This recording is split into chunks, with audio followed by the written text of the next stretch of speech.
Não é? A verdade é sempre contextual. A verdade universal é coisa dos europeus. Não é? A gente perde um pouco essa dimensão. Né? Então, por isso que eu falo, acho que todos nós, uma vez eu li isso de um economista marroquino. Ele diz que os homens estão condenados ao território. E a expressão me pareceu boa. É como se o território fosse a prisão que os homens inventam para si mesmos. É a prisão que nós inventamos para nós outros mesmos.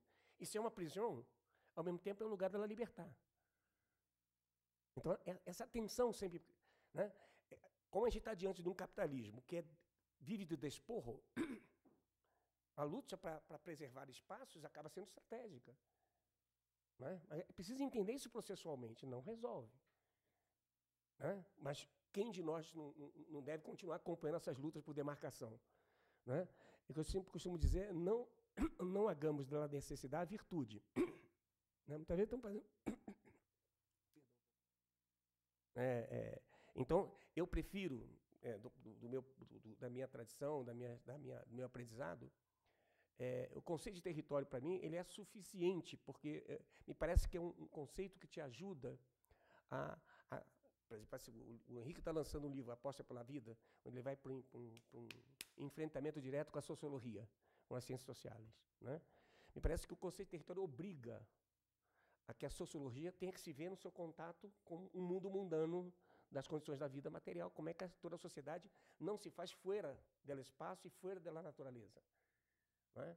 Então, é sempre preciso ver essa relação. Então, me parece que o conceito de território obriga a ver sociedade mais cultura, quer dizer, natureza mais cultura, eu diria, através, se fosse possível oferecer uma fórmula, todo o risco que tem qualquer fórmula, o território seria sempre o quê? Natureza mais cultura através das relações de poder. Né? Por isso, interessante o debate que faz Arthur Escobar das lutas ontológicas. E hoje, pela manhã, estava lendo um artigo de Pablo Dávalos, num livro publicado aqui em México, que está aqui em mano, chama-se Territórios de Disputa. Tem um artigo de Pablo Dávalos aqui que ele fala de resistências ontológicas. Né? Então, me parece que estamos muito próximos, a partir de experiências variadas, mas estamos falando de quê? De processos que eu sempre falo, de tensão, né? Onde não se pode entender território sem territorialidade, ou sem um determinado sentido, né? E sem que tenha sido fruto de um processo de apropriação. Né? Então, tem que se ver a tríade conceitual sempre. Portanto, sempre tensões. Né? Sempre tensões. Senão, a gente vai perder o movimento vivo. Né? E aí eu fico vendo o tal dos conflitos socioambientais. Aí eu fico vendo... Hoje estava lendo...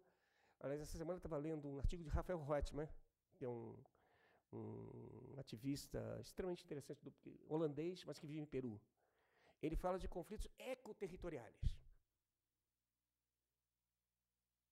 Aí eu fico, às vezes, me perguntando se os intelectuais não estão preocupados em marcar o ganado. É suyo.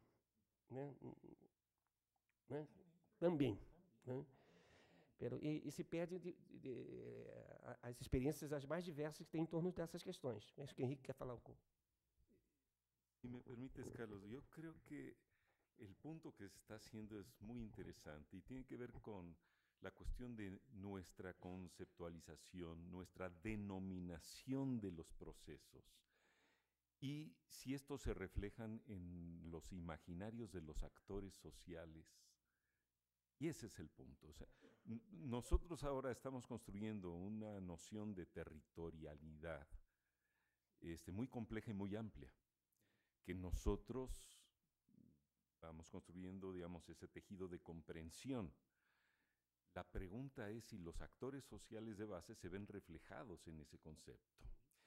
Y el problema es que estamos nuevamente atrapados, digamos, en una dicotomización de sintagmas, de palabras, para designar cuestiones muy complejas. Entonces, terminas tomando relevancia, por ejemplo, conflicto por el agua, como bien decías, en el caso del conflicto de Tepoztlán de años atrás, que es emblemático del tipo de conflictos que se está, y de la definición que qué es lo ambiental, y cómo lo ambiental no es nada más una cuestión del agua o de la calidad de los servicios, sino de un modo de existencia, porque lo que reivindicaban es su modo cultural de existencia con sus montañas mágicas y todo eso, pero dentro de un modo, ¿no?, de vida tradicional. Entonces, ¿cómo hacer esa traducción? Y que tiene que ver, yo hago esa comparación, cuando quisimos, Carlos, y tú estuviste allí, en el encuentro de Bolivia,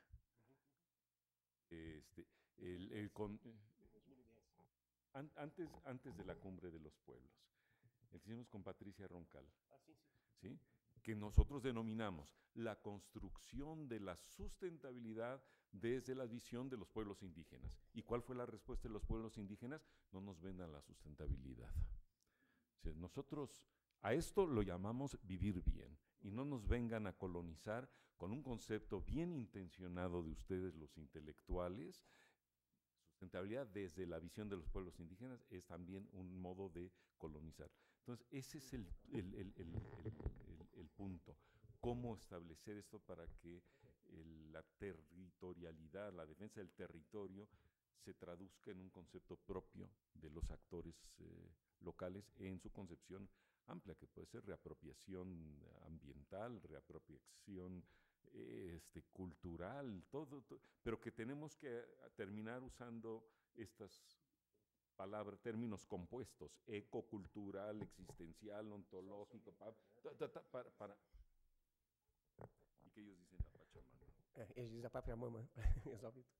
Bom, eu sei que a questão passa por essa aproximação, na verdade, com um verdadeiro diálogo intercultural, né, que vamos ser o tempo inteiro.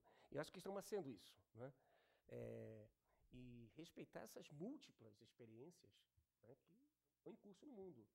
E parece que o Eleito Nuevo é a ideia de que, na verdade, talvez nós tenhamos uma herência muito pesada sobre nós outros, que vem da esquerda tradicional, que vai ser a crítica do sistema para buscar um outro sistema, né? E, de repente, vamos ter que começar a conviver com a ideia de que são múltiplos, que são diversos, né? Para dar conta desses processos de acercar respeito, porque qual é a força desses grupos sociais? É um conhecimento, sobretudo, muito forte, porque é um conhecimento do corpo a corpo e local, né? Então, a força desses conhecimentos é ser conhecimentos locais. E, ao mesmo tempo, sabendo que é a sua fragilidade. Então, essa tensão, e o mundo que universalizou o conhecimento, né? Eu me lembro de uma vez conversando com um indígena Guarani, ele dizia o seguinte: professor, no contato do bosque amazônico com a savana, essa zona aí é mais que as duas áreas, porque aí é o encontro de dois, é muito mais complexo, né? E nesses lugares é mais importante ainda o conhecimento de detalhe, que não tem as características mais generais, né? E nós outros temos que começar a aprender com isso. Eu te diria que, na verdade, e aí vem um pouco a questão que já outros me colocaram também, no processo desse caos sistêmico que a gente está vivendo, né? A gente, na verdade, estamos vendo ensaios de mundo. Ensaios de mundo.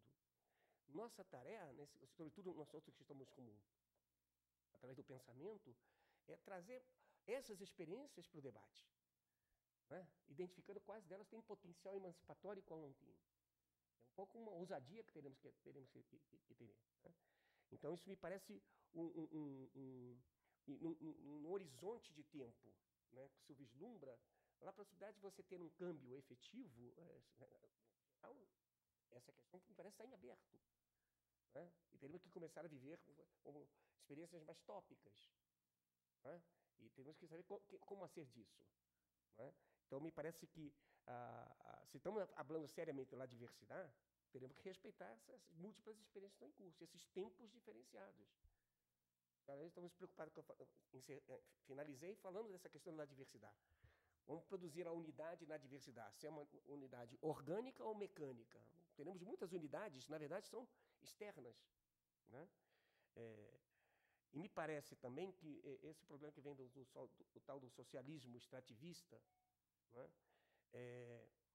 Esse me parece um dos temas mais graves, né? E parece que a esquerda, mais uma vez, não sabe aprender os processos de fundo. Toda essa esquerda ligou ao poder, aos governos, né? Em função das grandes manifestações que foram deslegitimando as políticas neoliberais. Né? E no segundo momento, né, isso sempre me hace lembrar de Wallenstein, vamos dizer, é sempre o problema da estratégia dos dois passos. O primeiro passo, tomar o poder, e o segundo passo, desde o poder, cambiar o mundo. Geralmente, o primeiro passo é dado, o segundo não se realiza. Né? Que nós não, tomando a experiência, tomando a experiência soviética, né? Uma experiência riquíssima. Nós olvidamos o que significa a palavra soviet. A palavra soviet é conselho local. Né? Imagina que experiência rica lá a sociedade russa ofereceu aos revolucionários. Porque quem criou os soviets foram a gente. Não foi nenhum partido que criou os soviets. Quando Lenin diz, né, a palavra de ordem, né, final, todo o poder aos soviets. Mas os soviets não era uma coisa criada pelos bolcheviques. Gente, depois se quedou Estado soviético. Olha, a negação do soviet. Né? Se tu tomas as leituras, por exemplo, quem retomar essa tradição, me parece que aí a esquerda terá que aprender um pouco a retomar um Marx que a esquerda geralmente não leva a sério. É o Marx pós-publicação do Capital. Olha só que coisa incrível. Aí um livro publicado aqui em México, chama-se Marx Tardio. Theodor Chanin, russo, e recupera esse debate. Né? De um Marx muito mais... Por exemplo, tanto é que o subtítulo do livro é Marx e o capitalismo da periferia. Onde Marx, quando hace o prefácio da segunda edição do Capital em russo, ele diz que o que ele havia dito em El Capital é válido para a Europa, não é válido para a Rússia. Ou seja, não é válido para a periferia. Olha, isso a maior parte dos marxistas já não saberiam como se colocar, porque tomaram o Capital como uma obra científica. E o que acontece ao longo dos anos 70? Marx vai se quedando mais cercano, vai tomando informação sobre a periferia, hace um trabalho maravilhoso, por exemplo, sobre a Guerra Civil em França, que é a experiência da Comuna. Ele abre, por exemplo, uma frase dele, vou tentar recuperar textualmente. Não há como tomar a estrutura opressora do Estado, a estrutura de opressão que é o Estado, e fazer disso lugar de libertação. Isso é textual em Marx. Parece que é frase de Marcos, né? Parece que é frase de Marcos. E é textual de Marx. Agora, parece que esse Marx político, esse Marx estava mais aberto ao imponderável, né? o não socialista científico, que vai predizer no futuro, esse Marx quedou fora. Bom, você sabe que ao final de sua vida, Marx disse que não sou marxista. Então, e essa abertura permanente para o aprendizado, que é um artigo do livro de um alemão, desculpa que eu não estou lembrando o nome, uma leitura recente, um alemão que diz que talvez a principal característica de Marx foi a abertura permanente para o aprendizado. E não uma figura dogmática, né, que tem as respostas prontas para tudo. E me parece que, mais uma vez, a esquerda está perdendo a oportunidade. Por exemplo, tomando dados reais, 1952, Revolução Boliviana. O que fez a esquerda no poder? Os AILUs, que são unidades territoriais comunitárias dos quitos dos aimaras, foram simplesmente divididos em propriedades campesinas para fazer a reforma agrária. Uma loucura. Os indígenas já eram comunitaristas, se não quiser usar a palavra comunista, né? Já eram comunitaristas por tradição, por cultura e não por ideologia. Parece que é uma ideia sobre o que é, e não a prática concreta. Não foram capazes de respeitar isso. É a famosa resposta também que Marx dá para Obstínia, né? Ou o MIR russo, alguns chamam de MIR, simplesmente, a unidade territorial campesina. Ele diz que aquilo estava muito mais próximo do que seria o comunismo do que se poderia imaginar. Ele falando da experiência, né? Aí o que se faz na Bolívia? A esquerda chega ao poder, né? E transforma em propriedade privada o que era propriedade comunitária. Né? Sequer respeitando uma figura como Mariátegui. havia chamado a atenção para isso. Né? Depois vem o sandinismo. O sandinismo. Qual foi a experiência dos sandinistas com os mesquitos, né? Os mesquitos apoiaram a Revolução Sandinista. E, no segundo momento, se viram, não queremos trator, não queremos desarrolho. E aí, mais uma vez, a importância do Héctor Dias Polanco, né? Que vai fazer um livro, eu falei do Elogio de la Diversidade. Aí um outro livro dele extremamente interessante, chamado El Canon Snorri. É uma espécie de um outro... O cânon, que é os padrões, né? Ele toma uma referência de uma figura lá da Idade Média, Snorri, né? Que é a necessidade de um novo cânone, que ele chama de Snorri, inspirado nessa pessoa, que é o cânone da igualdade com a diversidade. Né? Isso, por que eu sempre costumo recomendar a figura de Héctor? Porque Héctor viveu a experiência dos mesquitos. E depois viveu também a experiência zapatistas, que na Cor de Santo Andrés, ele era um mediador.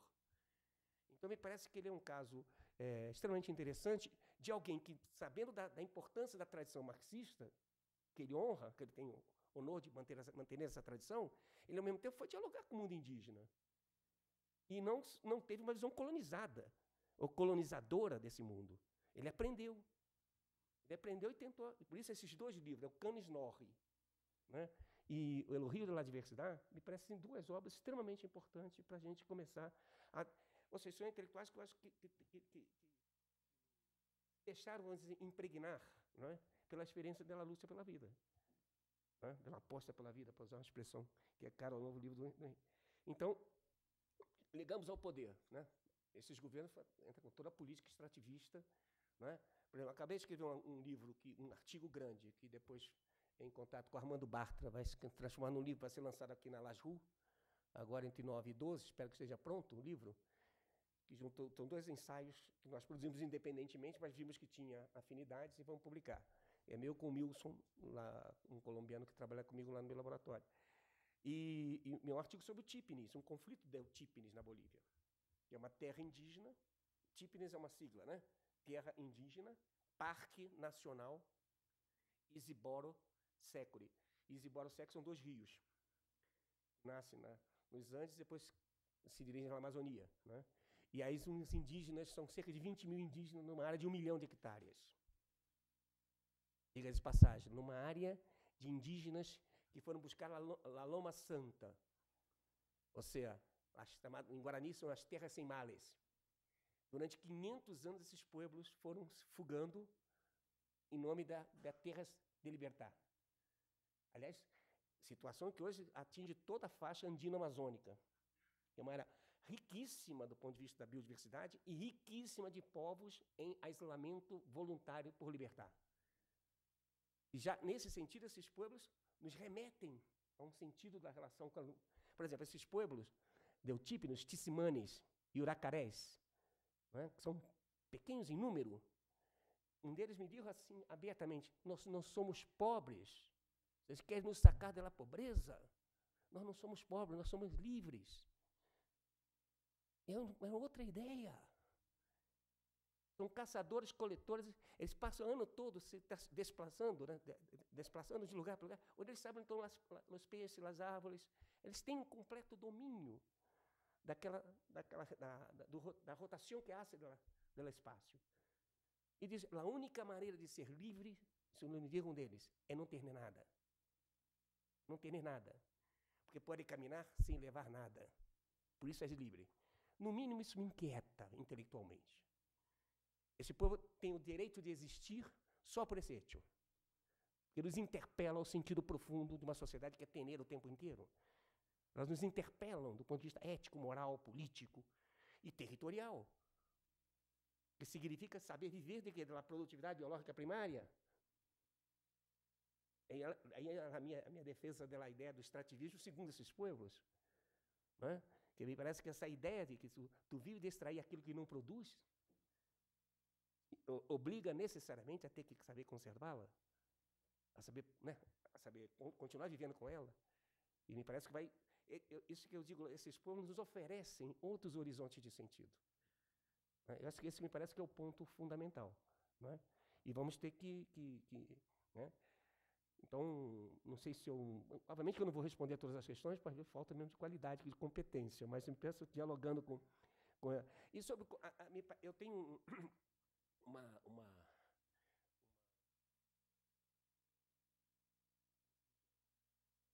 do ponto de vista intelectual, né, me gusta muito o conceito de conflito. Porque me parece que o lugar do conflito é um lugar privilegiado do ponto de vista epistêmico. Porque significa que é um lugar onde o sentido do mundo está sendo disputado. E o conflito nunca é abstrato, é sempre concreto, sempre acontece em algum lugar em torno de algo, de alguma significação. Então é fácil você cartografiar. Tem até recursos metodológicos, fazer uma cartografia dos conflitos. Não é? Quem está involucrado com o conflito? Em torno de quê? Como os próprios protagonistas, antagonistas, não é? Como eles próprios estão nombreando o espaço que estão disputando. Não é? Uma vez eu vi um indígena dizer assim, vocês blancos miram a montanha como se fora toneladas de ouro e prata ou de erro. Nós outros veremos nossos deuses. São irredutíveis essas coisas. É? Então, o conflito me parece que sempre permite você perceber o quê? Se você hace uma cartografia dos conflitos, por que você luta cá nessa área? Por que você luta por cá nessa área? Você vai ver sempre o tal do desarrollo desigual e combinado da tradição da esquerda. Você vai captar isso se você valora a ideia do conflito. E me parece que o conflito, isso me parece que vai contra a lógica das ONGs. É a lógica do consenso. O consenso só será verdadeiro se admitir como premissa o dissenso. Não é possível um consenso verdadeiro se você nega o dissenso a priori, para que as vozes possam se pronunciar. Isso está hoje, é um fenômeno novo no mundo. Está disputando o espaço que tradicionalmente era dos movimentos sociais. Nos Estados Unidos existe por ano disponíveis 662 mil milhões de dólares só para ONGs. Então, se profissionalizar a luta social. Né? E se meteram num lugar onde, tradicionalmente, os setores conservadores não teriam presença. Eu tive agora... Está gravando essa parte? Não. Está gravando? Sim. Puedo hablar. Não, não é autorrepressão, você sabe disso. Você sabe disso, que é um compromisso ético, né? Que às vezes as pessoas, os movimentos te abrem sua casa e se falam das suas entranhas, das suas vísceras, sim, das suas contradições. E eu me penso que há uma ética com isso, que há coisas que não se pode tornar público. Né? Pelo menos se está sendo gravado. Se estiver assunto sem gravação, é blá. Né? Né? Sim, porque são contradições dos movimentos, né? que são derivadas de intermediações via as ONGs, né? que acabam depois atrapando a capacidade criativa que tinham antes. Tal. E estamos vivendo um momento extremamente difícil, dialogando com você de todo o tempo, né? Mas eu sempre tenho um hecho que me parece extremamente significativo. Eu digo que, assim como eu falei, 1945, era um ano AATIA e DEATIA, né? Eu penso que a gente também deve pensar de 2008, antes de 2008 e depois de 2008. A ONU, pela primeira vez em 2008, reconhece que pela primeira vez a população urbana do planeta ultrapassou a população rural. Não é qualquer coisa. Todo o legado de conhecimento da humanidade foi criado numa relação com os vales, com as montanhas, com os bosques, com as savanas. Se a maior parte da humanidade está vivendo em la ciudad, é uma outra episteme. São outras coisas. Isso, eu pergunto, essas são talvez as questões que nossa universidade deveria estar debatendo. O que significa isso de perda, né?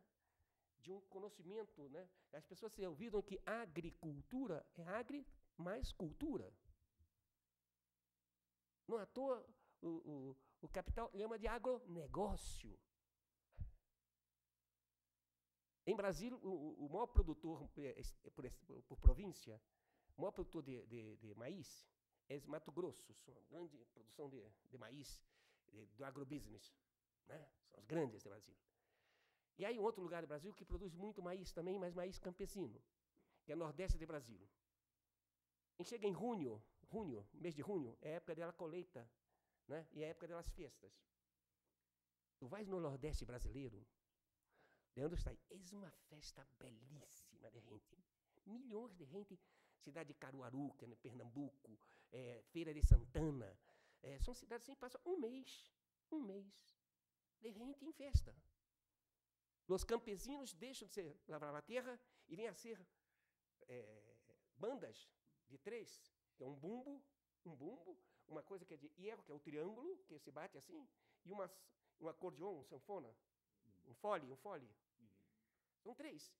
E tem milhares, assim, que os comerciantes contratam, e os campesinos dizem assim, eu ganho em um mês, eu ganho plata suficiente para 6 meses só tocando. São agricultores de mãos caleradas. É uma festa maravilhosa. E a festa dela, tudo envolvendo com o maíz, né? Canjica, como chamamos no Brasil, a pamonha, são comidas típicas, muito ricas. Detalhe, quando tem a festa de junho, tem festa em Nordeste. O estado maior produtor brasileiro de maíz não tem nem festa. Que é uma agricultura sem agricultores. Por isso a distinção entre agricultura e agronegócio. Que país queremos? Que mundo queremos? Recuperar essa ideia. Por isso que a agricultura, né, são estabelecimentos de sentidos para vidas. Mas ao mesmo tempo, cultura é agricultar. Né? É a mesma origem de culto. Cultivar, cultuar. É a mesma origem. Porque quando eu digo com os campesinos, a gente sabe que uma coisa é o plantar. Mas se vai chover ou não vai chover, eu não controlo isso. Eu posso ter algum conhecimento sobre isso. Por isso, eu tenho que me religar com a natureza. Portanto, há limites. Por isso que eu falo, quando o capitalismo expulsou primeiro os deuses, porque essas religiosidades imponiam que limites à explotação. Né? Então, eu penso que a gente está vivendo um momento que, ao mesmo tempo, é rico e, ao mesmo tempo, uma perda. Talvez num momento de bifurcação histórica, como diria o Prigogine, de enorme profundidade. Né? Para onde vai um mundo onde a maior parte desse conhecimento foi produzido com os vales, com o bosque, com as montanhas, com as savanas, com os manglares. Né? Quando eu digo no princípio que Chico Mendes havia formulado, né? Não há defesa do bosque sem os pueblos do bosque. Mas se tomar um princípio general, não há defesa dos manglares sem os pueblos dos manglares. Não há defesa dos rios, né? Sem os ribeirinhos, como se diz em Brasil. Porque esse conhecimento é fundamental. Por isso que eu digo, quando a questão dos transgênicos, essa expressão que eu prefiro chamar de organismos laboratorialmente modificados, sobretudo para indicar que agora o laboratório é essa nova fábrica. Portanto, o laboratório da vida, né, o laboratório do conhecimento, hasta hoje, eram os campos, os bosques, os vales, né, que se produzia comida, medicinas. Né? Por exemplo, agora em Brasil nós estamos lá debatendo uma universidade intercultural indígena em Rio de Janeiro, lá com o pessoal da aldeia Maracanã. 3 áreas de conhecimento. Comer, uma área de conhecimento, comer. Como comer melhor. A outra, como curar-se pelas medicinas. Então, no primeiro campo entra a agroecologia, que também entra na medicina. E o terceiro, habitar, como ser as casas. Então, são 3 áreas de conhecimento. Já não são física, química, biologia, não são essas as áreas de concentração. É como habitar, como curar e como alimentar-se. Né? Isso você vê, aí uma história milenar sobre isso. É uma história milenar. Né? Eu me lembro que na Rio 92, na conferência, eu estava ajudando lá os seringueiros, e na época os seringueiros tinham uma proposta de Pueblos del Bosque, Aliança de los Pueblos del Bosque. E havia um debate, sobretudo entre os indígenas, sobre como se comportar, né, politicamente na conferência da Rio 92. Né? Havia um tipo que queria denunciar o etnocídio, o genocídio, o massacre, etc, etc. E havia outro grupo que dizia assim, não, temos que lembrar a eles disso. Mas não é isso o central nuestro, hoje. O central hoje é perguntar o que eles estão fazendo aqui, todos os chefes de Estado, o que estão fazendo no Rio de Janeiro. Debatendo o quê? Água, Bosque, enfim, a vida. Há 500 anos, eles diziam, fizeram uma relação entre o 1492 com o 1992. Colocaram em debate nos 500 anos. Atualizaram os 500 anos. Legaram daqui a 500 anos, nos desterritorializando. Por isso, Lodijo, não é qualquer coisa que está acontecendo quando, contraditoriamente, teremos um Evo Morales no governo, com todas as suas contradições. Porque esse mundo, sistema mundo moderno colonial capitalista, empieza com a desterritorialização indígena. Nós só estamos vivendo um momento onde esses indígenas ocupam lugares que não foram criados para eles nem por eles. Estão atrapados, inclusive, com isso. Estão atrapados com essa confusão. Porque quando você toma o Estado não é só uma organização del poder, é também uma organização del saber. Então, o Ministério da Agricultura, o Ministério da Indústria, tudo assim, engenheiro, economista, ou seja, as profissões, né, os profissionais que são reconhecidos, estão devidamente regulamentados pelo Ministério da Educação, da Ciência e da Tecnologia. Há uma estrutura de poder que, ao mesmo tempo, tem uma estrutura de saber na estrutura de poder. Quando se toma o Estado, você acaba se atrapado também dessa episteme. Me hace lembrar a figura de Luiz Macas, Aymara, Quichua, ex-presidente da CONAIE, Equador. E essa frase me parece sintética. Nossa luta é epistêmica e política, não é só política. Nossa luta é epistêmica e política. Não é? Isso vai aparecer nessas formas de conflitos ontológicos, resistências ontológicas, conflitos territoriais, né? Português territoriais. Então, isso, eu me sinto suficiente, né, porque essa visão mais complexa de entender o território como essa tríade conceitual e aberta nos processos de luta. Né? Me parece que isso seria um tema de investigação. Por exemplo, eu cito em algum artigo meu, né, que eu acho que a gente deveria estar atento e anotando isso e difundindo. Né? Eu me lembro, por exemplo, de uma situação, por exemplo, eu recolhi um mapa, que vocês aqui no México devem ter atual, se puder, aceito se me enviarem, um mapa de habitações nos Estados Unidos que hablam espanhol, proporções de habitações nos Estados Unidos que se hablam espanhol. Na fronteira, o mapa se queda negro, de tão denso. Né? Aí depois vai se espraiando, Nova York se queda novamente denso. Aí eu pergunto, hasta onde liga a América Latina? Termina em Rio Bravo? Parece que ela vai por de abaixo, chega a Nova York. Então, a nossa geografia tem que ser outras. Você pode mais aceitar a geografia cartesiana. Essa é uma outra geografia. Como aí um grupo aqui de uma banda mexicana, que me disseram que é uma banda, agora eu queria até receber o verso, que eu recolhi de um depoimento de um braceiro, né, que dizia, nós não atravessamos as fronteiras é que nos atravessaram. Portanto, o que estão indicando? Uma outra territorialidade. Ou quando os equatorianos, sendo chamados de sem documentos, sem papeles, em Madrid, fizeram uma pancarta e saíram nas calles de Madrid dizendo, sabe o quê? Nosso documento de identidade é a carta de Cristóvão Colón. Estão trazendo um tempo de larga duração, de 500 anos da Espanha na América, que explotou os andinos, e agora, porque os andinos não podem viver com dignidade, sendo equatorianos de Madrid? Por que não? Porque essas formas, né, impedem isso. Ou então Maria Hernández, poetisa, nascida em Nova York, que nos diz que nós somos... Eu não nasci em Porto Rico, porque ela é hija de porto-ricenses. Não nascemos em Porto Rico. Porto Rico é que nasceu em mim. E ele é nascido em Nova York. E ela diz que ela é porto-ricense de Nova York. Como é a melhor salsa, música, saiu de Nova York. Mas nenhum de nós outros duvida que é caribenha. E essa caribenha de Nova York. Essas outras geografias estão em curso. E nós temos, nesse momento, antes nós estávamos impedidos de ver isso. E aí, não tenha dúvida, é um tema que eu não destaquei suficientemente. Por exemplo, grande parte dessa emergência do movimento indígena com essas novas questões, plurinacionalidade, direitos da natureza, tudo isso, tem a ver com a caída del muro, onde a perda de hegemonia, de uma leitura... Por exemplo, Humberto Cholango, ex-dirigente da CONAI, até hasta 89 eu era campesino, hoje sou indígena. Eles se permitiram mergulhar naquela tradição que teriam, porque estavam impedidos, porque eram todos campesinistas, porque a visão era de campesinos. Felipe Quispe, uma das principais liderazgos de Bolívia, era trotskista, hoje é um Maucu.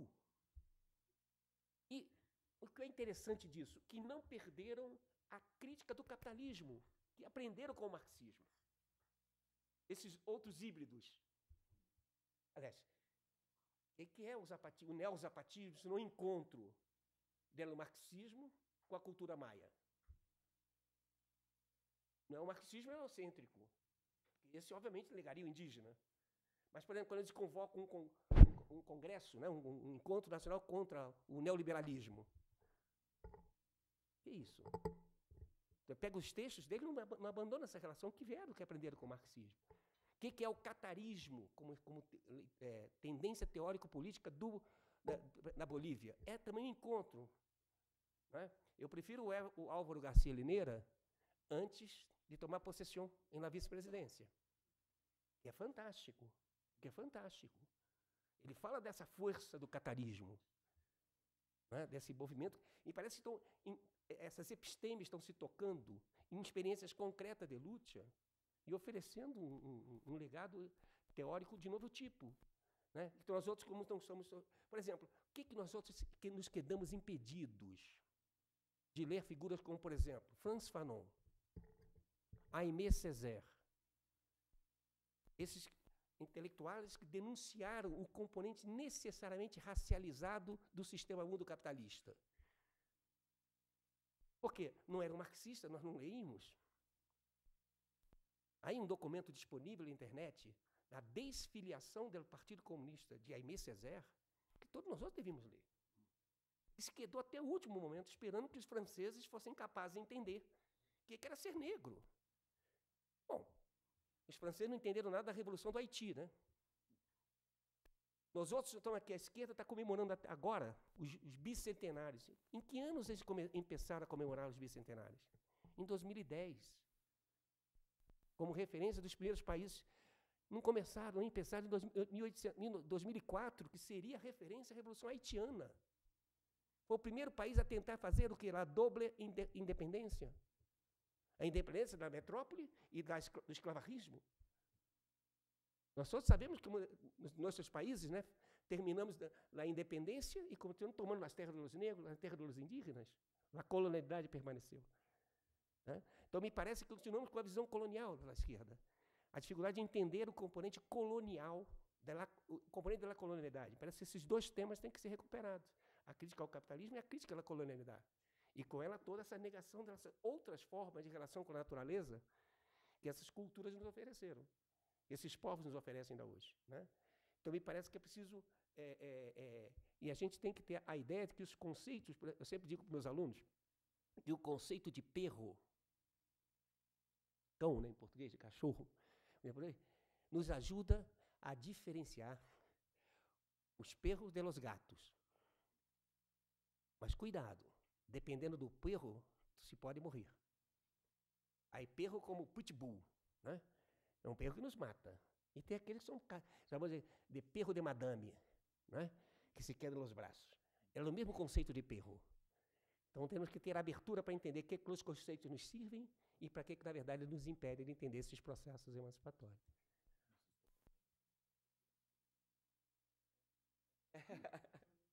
No más los perros, hoy hay seres humanos que nos matan y otros que nos ayudan a seguir viviendo.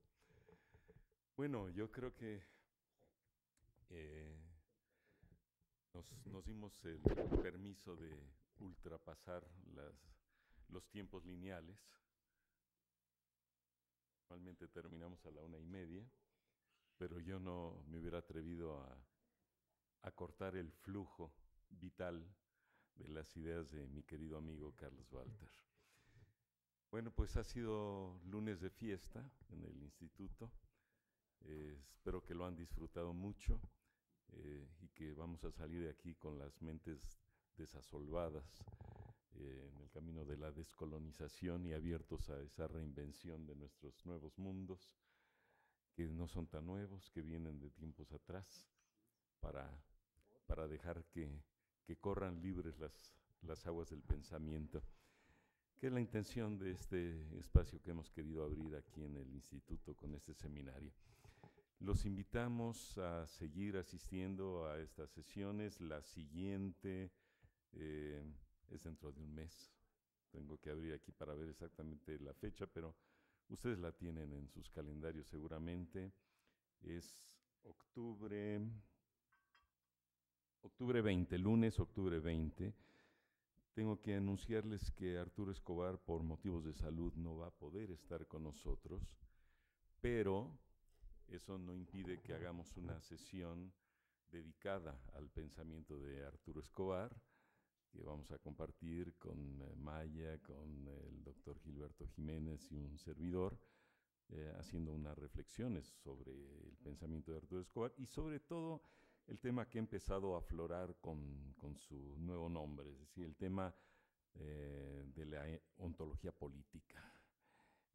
En este campo de la ecología política, ¿qué sentido tiene? O sea, ¿cuál es el sentido de esa nueva denominación que yo diría más radicalizada quizás bajo el nombre de la ontología política, ¿no?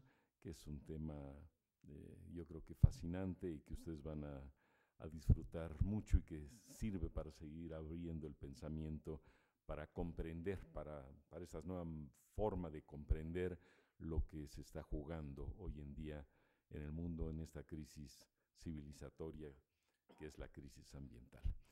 Muchas gracias a todos y nos vemos entonces el lunes 20 por acá, y un aplauso a nuestro querido Carlos Valls.